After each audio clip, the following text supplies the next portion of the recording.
Eu sou Fugier, sou corretora de imóveis e a ação de despejo.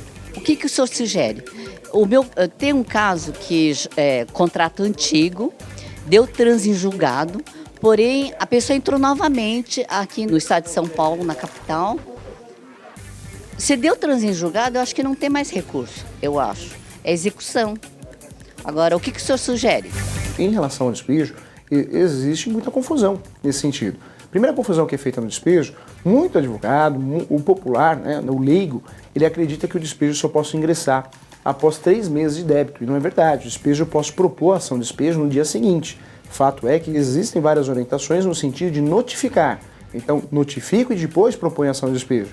Isso realmente é uma situação para o princípio da cooperação, princípio da conciliação e mediação, que é uma realidade do novo CPC.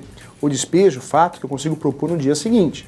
Outra confusão em relação ao despejo é a respeito do despejo. Muita gente entende e só conhece o despejo por falta de pagamento. A realidade é que o despejo é gênero de várias espécies. Então eu tenho o despejo por falta de pagamento, mas também eu tenho o despejo por descumprimento contratual, tenho o despejo por denúncia vazia e denúncia cheia. Então eu tenho várias ações de despejo dentro da espécie de despejo. Então isso também é fato. Então são muitas lendas jurídicas em relação ao despejo. Agora em relação ao caso concreto, realmente, todo processo que você tem uma sentença e ocorre o trânsito julgado, cabe a você, cabe ao advogado fazer o cumprimento de sentença, que é o nome mais adequado e mais apropriado.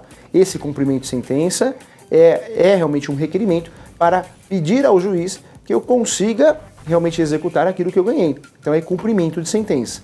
O nome adequado, o nome correto, não execução. Execução, eu só ingresso com a ação de execução quando eu tenho um título executivo extrajudicial. Ou seja, o processo tem 2 tempos e eu ingresso com a ação só no segundo tempo. Não existiu o primeiro tempo. Primeiro tempo é a fase de conhecimento. Eu quero conhecer os meus direitos. Após a sentença, nasce um segundo procedimento, que é a fase de execução.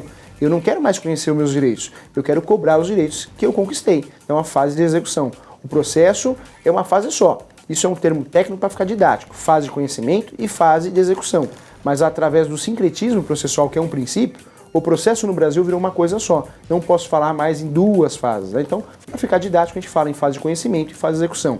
Em relação ao seu processo, nessa situação, se ocorreu o trânsito julgado, realmente o ideal é o cumprimento de sentença, a não ser que a outra ação de despejo são de valores diferentes, de uma outra situação. Aí realmente cabe uma nova ação de despejo, porque é uma situação diferente, um objeto diferente.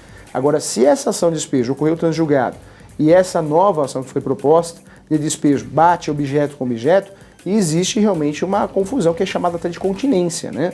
Então, nesse caso, o que caberia era uma ação rescisória, dependendo da situação, numa análise concreta. Mas da forma que foi passado o caso prático, realmente seria o cumprimento de sentença.